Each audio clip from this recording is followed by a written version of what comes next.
It's an old song. It's an old song. It's an old tale from way back when. It's an old song. It's an old song. And we're gonna sing it again. Welcome to MsMojo, and today we're counting down our picks for the most heartbreaking romantic tales from world mythology. When gods fall in love with mortals, it always spells trouble. Number 10. Isis and Osiris. The old saying of behind every great man is a great woman definitely applies to the story of Isis and Osiris. This is due to all of the work Isis puts in, gathering up all the pieces of her slain husband.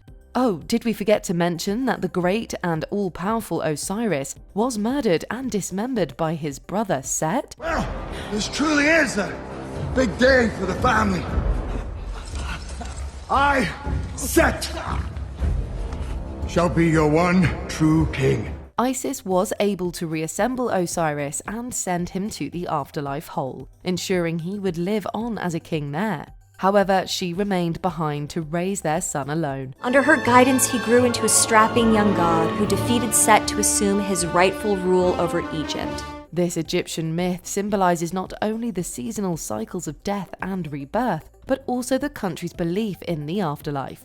Additionally, the quest for Isis to recover Osiris's body speaks to her love and devotion. Her behavior following the death of Osiris epitomizes the ingenuity and perseverance that she was beloved for. This triumph indicates her possession of mighty magic, which allows her to shapeshift, revive the dead, and protect the vulnerable. Number 9. The Arthurian love triangle. Don't you think I see how you two look at each other? Arthur, No. I will get to the end of this, even if I have to command your silence. The stories of King Arthur and his Knights of the Round Table are grand examples of classic English myth. High adventure is often the name of the game here, but there's also a tragic love triangle that sits at the centre of Arthur's marriage to Queen Guinevere. I will love you as my queen and as the wife of my best friend. And while you live, I will love no other. Readings of these stories differ depending upon the source. Some consistently maintain that Guinevere's love is reserved solely for the heart of Sir Lancelot and paint her as unfaithful. Another angle tells of Arthur's tryst with his half-sister, Morgan Le Fay. No matter the details though, the messy love lives of a king, his queen and his greatest knight lead to the downfall of Camelot and the utopian ideals it represented. It's those old, uncivilized days come back again. Those days, those dreadful days that we tried to put to sleep forever. Number 8. Persephone. I have scoured the heavens and earth for you. What happened? Are you all right? This daughter of Zeus and his sister Demeter, goddess of nature, wasn't always a queen of the underworld. This occurred when she was abducted by her uncle, Hades, making this story not so much of romantic love, but of familial bonds. The narrator helpfully informs us that this abduction was sponsored and ordered by Zeus, Persephone's father, because Hades was in love with Persephone, but Zeus didn't think Demeter would approve. Her mother begged Zeus to return Persephone from her place as Hades' new wife. The king of the gods eventually obliged, sending Hermes to retrieve Persephone from the underworld. Hades, however, tricked his queen into tasting some tiny pomegranate seeds, an act that, at least partially, now tethered her below. As a result, the winter months symbolized Demeter's mourning for her lost daughter, while the warmer periods signify the rebirth of Persephone's return home. And so it was that her transit marked the gradual turning of the seasons and the bittersweet compromise between life and death. Number 7. Clíodhna and Ciabhán. Here I am, in Tir na Nog, and I've never seen anything more beautiful till I laid eyes on you. It's a tale as old as time, right? The forbidden love of a god or goddess with someone of mortal birth results in a boundless tragedy. We're speaking in this case, anyway, of Clíodhna and Ciabhán, the former being Ireland's queen of the Banshees. It's a fateful meeting between these two star-crossed lovers that results in Clíodhna choosing to forsake her divine status in order to facilitate a proper romance. She had never met a mortal man before, and she was filled with curiosity about this land of Ireland. Without thinking much about it, she climbed aboard the curragh and they set off for Ireland together. Unfortunately, their journeys together anger Monamon Maclir, an Irish sea god, and he lures her beneath the waves forever, a la the sirens from Greek mythology. Ciabhán is left to forever mourn his lost Clíodhna, searching each massive wave for a glimpse of her face. What did that make you feel? It made me feel a little bit sad. It was a bit sad in the ending, wasn't it? Number 6. Sigurd and Brynhild. The Norse myths may be primarily tethered of stories of battle and conquest, but there also exist sweeping stories of tragic love. Haunt me. Don't leave me. Sigurd and Brynhild's tale is perhaps one of the most well-known of these, the former being in possession of a cursed ring from the treasure of Fafnir the dragon. Sigurd leaves behind this ring at Verinort with Brynhild, but winds up the victim of a potion given to him by Queen Grimhild. To mix it well. This love potion results in Sigurd's marriage to another woman, Gudrun, and eventually his demise via a plot devised by the betrayed Brynhild. This circle of infidelity, heartbreak, and death really has no winners, only losers. It's been a long journey. Not in the saddle, but in the mind. Number 5. Vega and Altair. Two of the brightest stars in the night sky are Altair and Vega. And it is said they were deeply in love, but forever separated by the celestial river of the Milky Way. The origins of this myth are said to reside within Chinese folklore and deal with a goddess of the skies called Vega and a mortal by the name of Altair. It's the music of the latter that initially draws Vega into his orbit, and the pair soon fall in love. However, it's then said that Vega's mother or father, depending on the reading, forbids this relationship. I know my place. It is time you learned yours. The Milky Way is then formed across the sky, serving as a barrier between Vega and Altair. It's only once a year, when a bridge of fluttering magpies appear across the sky, that the pair are reunited.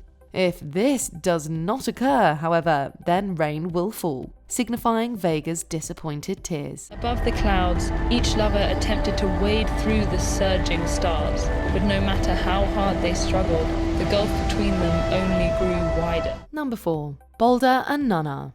It's the story of Baldr's death that's probably the most well-known tale attached to this beloved Norse god. This comes down to the manner of his demise, which is orchestrated by the trickster god Loki. I see a scheme, and in that scheme I see myself.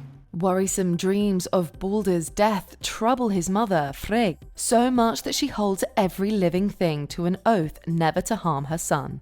Everything, that is, except the mistletoe. After all, what god could fear a trifling weed?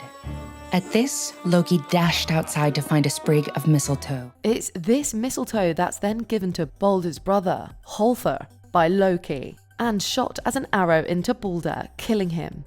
The god's wife, Nanna, is so distressed by the loss of her husband that she perishes with him, dying of a broken heart. Number 3. Layla and Majnun. You got me on my knees, Layla. The myths of Greece, Scandinavia, and Egypt may take up a lot of our free time, but there are wonderful stories from around the world that bear repeating.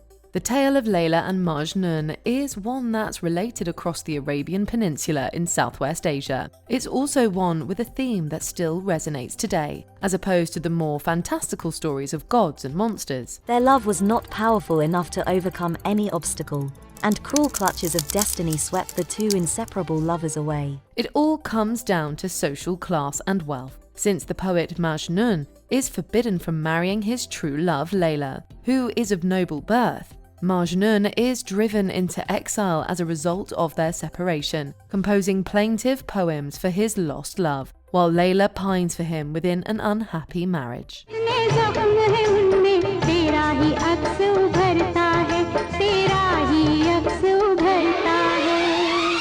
Number 2. Pyramus and Thisbe. Sorry. I didn't mean to be nosy. Don't apologize. It was dark, then a light came through the crack. The light was you. We're not sure if the Shakespearean tragedy of Romeo and Juliet was influenced by this classic Greek myth, but the similarities are definitely present. This is a tale where two young lovers are separated due to the angry feelings of their respective families.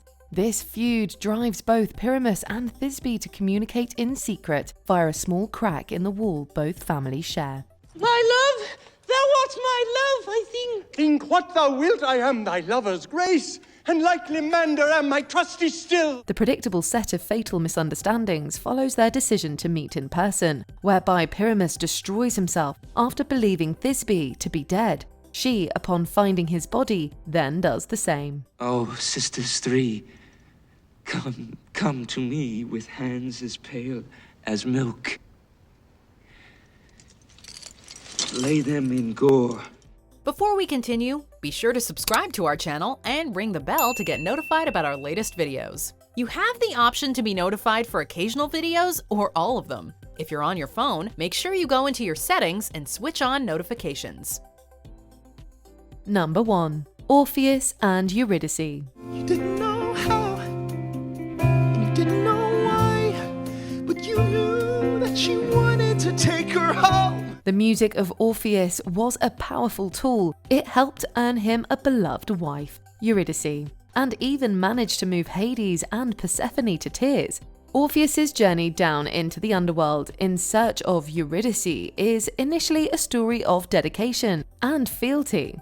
However, the tale takes a turn for the worse during the pair's travels back to the upper world, for Orpheus has been commanded by Hades not to look back at Eurydice as they escape his domain. For if you turn to look at her, she will be thine once more.